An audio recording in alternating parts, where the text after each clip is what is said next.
नमस्कार दोस्तों, मैं डॉक्टर रोहित जीवनदीप हॉस्पिटल हिसार कैंट से। जैसा कि आप सब लोग जानते हैं, कुछ समय के अंदर आप सबके लिए एक हेल्थ के प्रति कुछ ऐसी वीडियो लेके आते रहते हैं। मैं आपको बताना चाहता हूं आज आपको कि अपने गुस्से को कैसे पहचाने, क्रोध को कैसे पहचाने कि आप क्रोध के अंदर हैं और आपको पता ही नहीं चल रहा कि आपका गुस्सा आपको आउट ऑफ कंट्रोल हो गया। आज इन सब चीजों के बारे में बात करेंगे कि इनके कारण क्या है और इसके उपाय क्या हैं। कुछ ऐसे घरेलू उपाय आपको बताए जाएंगे और साथ में कुछ आपको बताऊंगा ऐसी आयुर्वेदिक व होम्योपैथिक औषधि जो आप उस समय कुछ समय यूज करने के बाद में आपको एंजाइटी या एंगर की प्रॉब्लम है, वो चीजें आपकी समस्या खत्म हो जाएंगी, यानी कि आप उसको रिलीफ मिलेगा। तो चलिए आज बात करते हैं कि गुस्सा गुस्सा क्या है और गुस्सा आपको क्यों आता है, उसकी पहचान क्या है। आप छोटी छोटी बातों पे अगर आपसे कोई बात करता है या आपसे कोई काम करने को बोलता है तो आपका मन चिड़चिड़ा हो जाता है, काम करने का दिल नहीं करता, आप बेड पे पड़े रहते हैं और आप एक शॉर्ट टेम्पर्ड जिसको बोलते हैं, यानी कि छोटा सा भी आपको कोई पिंच करता है तो आप वो अगर आपको हल्के में बोलता है तो आप गुस्से में बोलते हैं, आपका व्यवहार चेंज हो जाता है, आपको सिर में दर्द हो जाता है, बेचैनी हो जाती है, इधर से उधर घूमते हैं, ना ही खाने को मन करता है, ना ही कहीं किसी से मिलने का मन करता है। ये होता है आपका गुस्सा। अगर लंबे समय तक गुस्सा अगर आपका रह जाता है तो ये एक मानसिक रोग का कारण बन जाता है और ये जो कि एक मानसिक रूप जो कि एक बीमारी होती है, जैसे कि इसको बोलते हैं इंसोमेनिया, यानी कि नींद का नहीं आना, या फिर एंजाइटी यानी कि बेचैनी, और उससे होता है ब्लड प्रेशर, जो आपको हमेशा के लिए वो चीजें दिमाग या आपके शरीर में आ जाती हैं कुछ समय के लिए।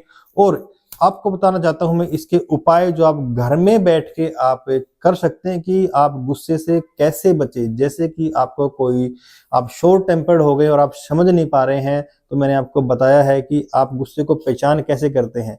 यानी कि कोई भी आपको कुछ बोलता तो आपका उससे बात करने का दिल नहीं करना या उसे गाली गलौज या गुस्से में बात करना, इसका मतलब ये कि आपको उस समय गुस्सा आया हो तो उस चीजों को आपको भुला के उनको मुस्कुरा के बात करनी है। यानी कि गुस्सा आपको नहीं करना है। जो चीज वो एकदम बोलते हैं तो आपको एकदम से किसी को जवाब नहीं देना है, क्योंकि जब हमें गुस्सा आता है तो हम उसको तुरंत जवाब देते हैं और वो चीजें ज्यादा बढ़ जाती है। तो आपको ऐसा नहीं करना है, सोच के आपको जवाब देना है। इसका एक घरेलू उपाय मैं आपको बताना चाहता हूं कि आपने अगर आपकी रसोई में कुछ चीजें देखी होंगी, यानी कि ड्राई फ्रूट्स आपके रसोई में रखे रहते हैं, अगर आप वो चीजें जैसे आप बादाम है या काजू है, इसको लोग भिगो के खाते हैं, आपको भिगो के नहीं खाना है, आपको पीस के खाना है। इससे क्या होता है कि जो आपकी ब्रेन की जो नर्वस सिस्टम है, वो जो सेल्स होती हैं उसको ताकत मिलती है और ताकत मिलने से जो ये आपकी चीजें आपकी हाइपर हाइपर हो गई हैं, उन चीजों में आपको रिलीफ मिलता है। और ज्यादा आप चटपटी चीजों का अगर आप खाना पीना बंद करेंगे तो उन चीजों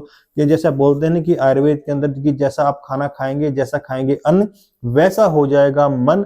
तो चटपटी बाहर की तली हुई चीजों का खाना आप बंद करिएगा। और इसकी कुछ ऐसी आपको मेडिसिन बताना चाहता हूँ, औषधि जो आयुर्वेद के अंदर आती है, जो कि प्रसिद्ध है, ब्रेन एक टॉनिक मानता है, आयुर्वेद मानता है कि ये एक ब्रेन का टॉनिक है। जैसे जिनसिंग है, आपका अश्वगंधा है, सफेद मूसली है, इन सब चीजों का मिश्रण आप ले सकते हैं या इन सब का पाक भी आप किसी पंसारी की दुकान से जाके ले सकते हैं। और कुछ एक होम्योपैथिक मदर टीचर्स मेडिसिन मैं आपको बताना चाहता हूं, जो किसी भी होम्योपैथिक मेडिकल स्टोर से आपको मिल जाएंगे। जिनसिंग और जिंको बिलोबा या बकोपा, ये 3 मदर टीचर आप इनके सम मात्रा में ले, 5-5 ड्रॉप एक आधे कप पानी में डाल के रोज सुबह दोपहर शाम दिन में 3 बार आपको इसको पीना है। और इसके परहेज मैं आपको बताना चाहता हूँ, जैसे चॉकलेट है, कॉफी, कच्चा प्याज, लहसुन, जो होम्योपैथिक मेडिसिन के नॉर्मल परहेज होते हैं वो आपको साथ में करने हैं, क्योंकि ये दवाइयां अगर आप परहेज नहीं करेंगे तो ये मदर टीचर्स जो मैंने आपको 3 मदर टीचर बताए हैं, बकोपा, जिनसेंग, जिंको बिलोबा, तीनों को 10-10 बूंद मिला के आपको आधे कप पानी में, आधे गिलास पानी में दिन में 2 या 3 बार कम से कम लेना है, खाने से आधे घंटे पहले या आधे घंटे बाद। और कुछ ही समय में आप देखेंगे कि आपके अंदर जो एंजाइटी, गुस्सा या हाइपरटेंशन जो समस्या थी वो धीरे धीरे कम हो जाएगी। अगर ये चीजें आपने इस्तेमाल कर ली है वीडियो देखने के बाद में या पहले इस्तेमाल कर चुके हैं, तो नीचे दिए गए नंबर पर आप संपर्क कर सकते हैं। हम आपकी काउंसलिंग की सहायता से और एक बेहतर ट्रीटमेंट देने की कोशिश करेंगे। कुछ ऐसी आधुनिक औषधियों का जोड़ होम्योपैथिक, क्लासिकल होम्योपैथी के अंदर आता है। अगर आपकी केस टेकिंग करते हैं उसके अनुसार अगर आप दवाई लेते हैं तो आप बिल्कुल कुछ ही समय के अंदर ठीक हो जाते हैं और गुस्से, एंजाइटी से आप छुटकारा पा जाते हैं। धन्यवाद।